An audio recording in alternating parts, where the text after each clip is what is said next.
तीसरा चरण के जौन मतदान बा 29 तारीख के होई, जौना के अंतर्गत जीरादेई, मैरवा, गुठनी आ दरौली 4 गो प्रखंड में तीसरा चरण में चुनाव बाटे। वही सिलसिला में हम आइल बानी जीरादेई प्रखंड के ई हंसुआ गांव ह आ ई हंसुआ ब्रह्म स्थान ह। तो एजा हंसुआ गांव के कहानी ई बा, हंसुआ पैक्स के कहानी ई बा कि 1985 से एक आदमी इस सीट पर काबिज बानी, मैनेजर सिंह जी वहाँ के नाम ह। 1985 से कायम बानी। कई बेर सीट निर्विरोधो हो गई बा, कई बेर चुनाव भी भइल बा, लेकिन बड़ी आसानी से चुनाव हुआ के जीत जात रहनी हो।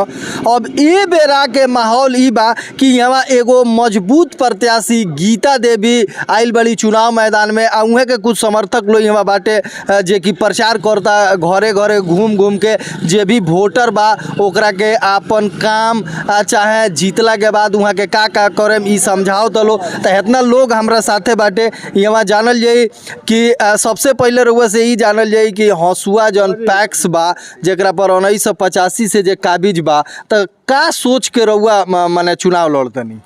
जी, हम ये सोच के चुनाव लड़तनी। 40 साल से वो अध्यक्ष बालू, हमारा पंचायत में 1% के लोग ना काम कैले बालू, ना कोनो विकास कैले बालू। पैक्स बा किसान भाई खातिर। आज तक ले हमारा पूरा पंचायत में कोनो भी किसान भाई के ना सस्ता दर पे समय से खाद बीज मिलल बा, ना समय से फसल के खरीदारी भइल बा। पैक्स में 2 गो ट्रैक्टर पास भइली सन। हमने संगे भी गिरफ्त कृषि यंत्र में ट्रैक्टरो बा, 2 गो ट्रैक्टर बावे जौन कि केहू के ना चलेला। ओकरे विरोध में ओकरे हम आवाज़ उठैनी, तो हमरा के दबावे के चलस लो। तो फिर हम सोचनी ना जा आवाज़ उठावे के सबसे बढ़िया मौका मिल बा चुनाव लड़ के हरा के फिर हमसे अपन हक लेवे के। वही के सोच के हम चुनाव में कूदनी सन आ सभे जनता हम साथे बा, वही के मुद्दा पे चुनाव लड़ते हैं। तो माहौल बा जनता माने 40 बरिस से जे सीट पर काबिज बा, ये ऐसा चुनाव बा जौना में लोग आपन वोटर बनावेला, आपन व्यवस्था बनावेला। तो राउर माने का फील्ड में का क्रेज बा, का स्थिति बा? देखी वोटर तो अपन बनैले बड़न, हमार जो समर्थक बा ओकर तो वोटर बहुत कम बा, लेकिन फिलहाल जे वोटर बा उनकर विरोधी बा। कैसे आपन समझ के वोटर बनैलन, कोनो भी वोटर के कोनो काम कैले नहीं, कोनो सुविधा देले नहीं, धान ना खरीदेनी, कुछ ना खरीदेनी। वहाँ के विरोधी जन वोटर बड़न उ हमरा साथे बड़न आ पूरा हंसुआ पंचायत में करे विरोध कर रहा बा। अगर हम तो रुआ से निवेदन करें कि एक बार रुआ उनकरो लगे जाई, रुआ पूछी कि पैक्स में का होला। अगर रुआ बताइए कि धान खरीदारी होला, बीज के बटाई होला, तो रुआ पूछे में क्या तक ले जब भइल बा 2 गो ट्रैक्टर पास भइल, ट्रैक्टर कहीं चलल बा, ई बात रुआ खाली जाके उनका पूछी, हमारी रुआ से निवेदन बा। अच्छा, रउआ गीता देवी के समर्थन में बानी, तो एक बेर हमरा चैनल के माध्यम से बताई कि जे भी जनता भी रुआ के सुनत है कि का चुनाव चिन्ह बा, कितना नंबर पर बाटे? जी, हमसे चुनाव चिन्ह क्रमांक नंबर 1 पे बा। चुनाव चिन्ह बा हमसे मोतियों के माला, जो कि क्रमांक 1 पे बावे। का अपील करे? हम यह अपील करें कि हमारा पूरा पंचायत परिवर्तन के लहर में बा। वक्त है परिवर्तन का, गीता देवी का समर्थन का, सभे परिवर्तन करता। पूरा हंसुआ पंचायत के जनता से हमारा निवेदन बा कि बारी बदलाव हो जाओ। समर्थन हमारा नाम पड़ी शिबू सिंह परिवार। चली तो एजा यहाँ के समर्थन बनी। एगो चाचा जी बानी, अबे हमरा से बीज के बात कहत रहनी, तो वही के ही चुनाव होता 29 तारीख के, वही के चुनाव हुई। तो का कहे माने कष्ट बा पैक्स देख से? कष्ट बढ़ले बा, ना खाद मिले के बा, ना बिया मिले के बा, ना धान तौलावे के बा। अबे रुआ कहनी कि कीन के बिया बोए के पड़ल, कीन के बिया बोते बनी, बो देले बनी, अभी फिर कीन के थोड़े बोल जाई। तो कहीं अध्यक्ष जी से कहे नहीं ना कि बिया मंगाई? हमनी का जब जाइले जाई हो जाता ना मिली तो काला के का जरूरत बा?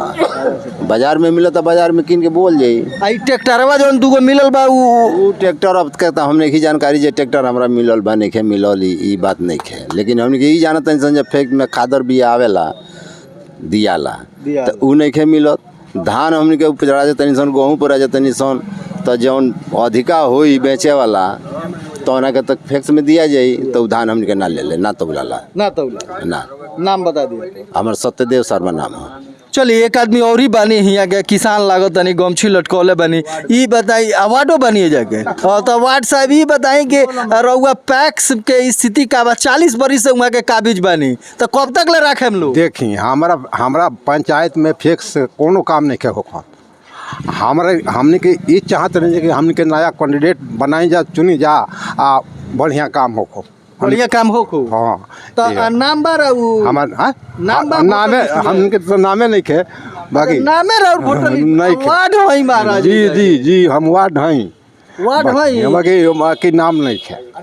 तो ई बतिया जाके कहे नहीं ना कि हम वार्ड हई या हमार नाम काहे अरे नहीं तो थे? अब जब नाम हमने कटाइए जाता तो कहाँ से हुई अच्छा ई नाम काटा हुआ लखेला बा ना बाटे। हाँ चलिए एगो चाचा जी बानी है वहाँ चाचा जी हई लड़का बड़े शिबू जी इनकर माता जी चुनाव लड़तरी पैक्स के 40 बरिस से एक आदमी वो सीट पर काबिज बा का लागत रहुआ नहीं लागला से कोनो मतलब नहीं है, लेकिन लोग सब लोग परेशान बा बेरा वो परेशान पैक से। बा। हाँ अब नया बदलाव के फेर में बालो मूड में भी बालो, ऐसे कि जब किसान लोग के कोनो चीज़ के फायदा ना होई तो बदलाव तो होबे करी, जरूरी बा बदलाव। एमे तो ई कोनो दिक्कत नहीं है। मान ली कि सबका संगे दिक्कत बा, गांव में कबो न धान खरीदिए न कुछ खरीदिए, किसान परेशान बा, तो बदलाव तो जरूरी बा, बदलाव चाहिए। बदलाव चाहिए। एक बार परिचय बता दिया। भरत शर्मा।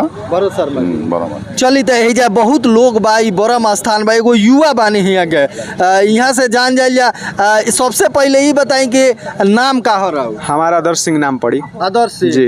तो आदर्श जी राउर नाम बाटे हाँ, हाँ, टैक्स वाला बावे, में। बावे। नाम तो राउर जोड़ा गइल हाँ, हाँ, बावे नाम। उमरिया कम लागता अरे महाराज उमरिए के तो सब बावे, उम्र बावे 23 साल बा उम्र। 23 उम्र बा हाँ। का माने रउआ पंचायत में पैक्स पे जे काबिज बा 40 बरिस से वो आदमी अरे इस पूरा जानता है ने बार पूछी ना का काबिज बा, कोनो काम नहीं खेवला ले, सब धान चाउर जौन भी आवेला तो सब बाहर से खरीद के आवेला, किसान के कोनो ई नहीं खे। ए जगह लोग सब लोग एकदम मने त्रस्त बावे। तुरस्त बा हाँ एकदम लोग एकदम परिवर्तन के मूड में बा। ए बेरी जनता सब परिवर्तन करी। अच्छा इतना जनता लोग कहता कि तुरस्त बा काम ना करले तब वो केगा 40 बरिस ले रह गइले। अरे महाराज सब नॉमिनेशन केहू के कैंसिल हो जाला, केहू के रुपया पैसा दे के बैठा देहल जाला, केहू के कुछ क के केहू के केस में फंसा देहल जाला, केहू से झगड़ा थपड़ा थपड़ी हो जाला, मारा मारी कर लेला लो। तो सब ये सब होला पैक्सवा में। पिछला बेरी चनिरका से झगड़ा भइल, मारा मारी भइल, ए बेरी शिबू उठल बड़ा जे उनकरा के फंसा देहल गइल, एने ओने से सब एथी क के केस लगवा देलस लो। आर्म्स एक्ट में बावे लइका, ओकरा आर्म्स एक्ट लागल बा जा लइका पर। यो कुल कहानी बा। अरे बहुत बड़का कहानी बा। हसुआ पंचायत के रोरा घूमे नु तो पूरा जनता त्रस्त बा जाके, तुरस्त बा पूरा एकदम रोरा घूमते बा। हैजा बानी एक आदमी चाचा जी का हाल चाल बा? बढ़िया बा। पैक्स के चुनाव बार हुआ कि 29 तारीख है का कुल बुझाता रहुआ? चुनाव हमने के जीतो नहीं सन बुझाता का जीते के चुनाव जीता था एकदम केकरा की ओर से 100%। केकरा की ओर गीता से? देवी। गीता देवी का चुनाव चिन्ह बा? मोती के माला मोती के माला हाँ। 1 नंबर पे बा। 1 नंबर पे बा। का अपील करे रहुआ लमहर समर्थन जनता से अपील करे, हम अपील क्या करे, जनता से अपील करे, जनता हमरा के जितावता, जिताओ था जहाँ भी जाता लो जवाब मिलता वो लोग के। मिलता मान ले कि रोबा 40 साल को नहीं 40 साल का जवाब मिलता। नामांकन में हुआ से कहनी तो हुआ कहनी कि बाबू हम 1985 से हाँ हाँ हाँ बानी हुआ के बानी, बात के मानता नहीं हाँ। बानी। हमने के अगले बार उनका साथे रहनी सो जौन के वजह से हमने के लड़े के भइला कुछ बात लेके। मान ली गाँव के लोग कहता क्योंकि लड़े ना दिला लोग, कब कभी कैंसिल होला तो कभी कभी से झगड़ा होला, हमने के उनका पर्दार ना आई सोन, पर्दार नहीं अब नहीं की सोन। नाम बता दिया आप। बिना सीख। चलिए है तो एक आदमी और ही बानी यहाँ के सबसे पहले रहुआ से ही जानल जाए कि 40 बरिस से हसुआ पैक्स पर एक आदमी कब्जा जमौले बा। कुल यहाँ हमारा बात बोले तो पता चला कि कोई गो तिकड़म लगा के उ लोग पैक्स अध्यक्ष हो जाला लो। ये बेरी के का माने बुझाता रहुआ? जैसे हमार माँ राधा देवी के नाम से जमाबंदी चलेला 13.5 बीघा हसुआ में जमीन बा। हमरा घर में केहू के पैक्स में नाम नहीं है। 13 बीघा और जमीन बा। बीघा जमीन बा हमरा माँ के नाम से हसुआ में 7.5 बीघा हथौजी में, लेकिन पैक्स में हमरा घर में केहू का नाम नहीं है। हमार खुद के भी LPC बा। ये बेरी पहला बार जाके सीमान में जौन भी प्रक्रिया बा तौन पूरा करे नहीं।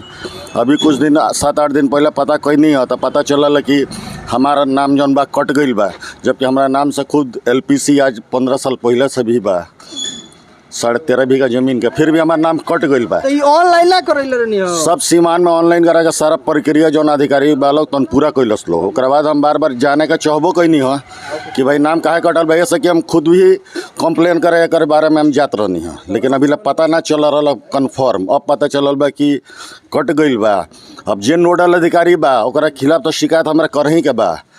हमारा जी विचित्र बात बा कि जेकरा 13 बीघा जमीन 13.5 बीघा होखो हसुआ में आ ओकरे नाम ना होको किसान के श्रेणी में। ना मेरी माँ राधा देवी जकरा नाम से जब मैं बंदी चलता ओकर नाम ना पैक्स में बा, खुद उनकर हम लड़का ही हमार खुद के एलपीसी बा हसुआ के। आ ये कहो घरे तो 5-5 गो नाम बा। हाँ, तो हमार भी नाम कट गई और का पैक्स मैंने आज तक कभी हमारा अनाज नहीं गई। 13-13.5 बीघा हसुआ के, 7.5 बीघा हथौजी के, आज तक कभी पैक्स में हमारा अनाज नहीं के गई। जब नाम चढ़ता कैसे कटल बा, के नोडल अधिकारी कटले बा, तो ये तो चुनाव के बाद भी होई। एक शिकायत हम लेके जाही वाला बानी, बिल्कुल जाए। नाम बता दिया। हमारा नाम संजीव रंजन। चलिए एगो और हैजा बानी भैया, यहाँ से जानल जाई कि हसुआ पैक्स के जौन कहानी बा 40 बरिस से एक आदमी ये सीट पर काबिज बा, ये बेरी रउआ का लागता? अरे का लगा था, हम जाके सिवान वो जो ऑफिस है वहाँ गए और वहाँ पे वो अफसर बोले कि हाँ अब जुड़ गया, अब दिक्कत नहीं है, आप जाइए। अच्छा, आपका भी नाम कटा है? मेरा भी नाम काट दिया है। मेरे व्हाट्सएप पर वही जो अध्यक्ष है उनका पोता है, वो जो काम देखता है, उसका नाम अमरीश है, वही व्हाट्सएप किया। जिस दिन लास्ट डेट था ब्लॉक में चेक कराने का, उसके एक दिन बाद फ़ोन किया कि आपका नाम काट दिया गया है। ये पूछनी ना कि गाँव में नहीं रहते हैं, हम गांव में नहीं रखते हैं। साला 50 लाख का मेरा टेंट का बिजनेस है, उसके बाद 20 बीघा जमीन है। 20 बीघा जमीन बा, तब वो नाम नहीं खे। तब वो नाम नहीं है।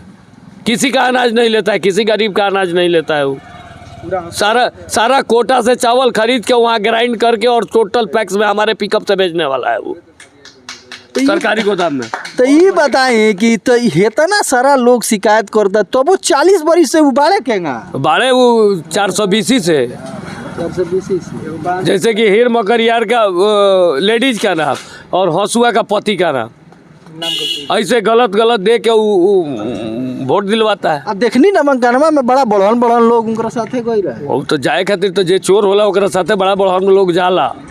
खियाई हुए नु दोसर के ना खियावेला, हम खियाए, हम चारों आना पैसा ना, मेहनत के कमाई बा। चाचा जी परिचय बता दी। दिनेश सिंह हमार नाम है, हीर मकरियार बदली घर है।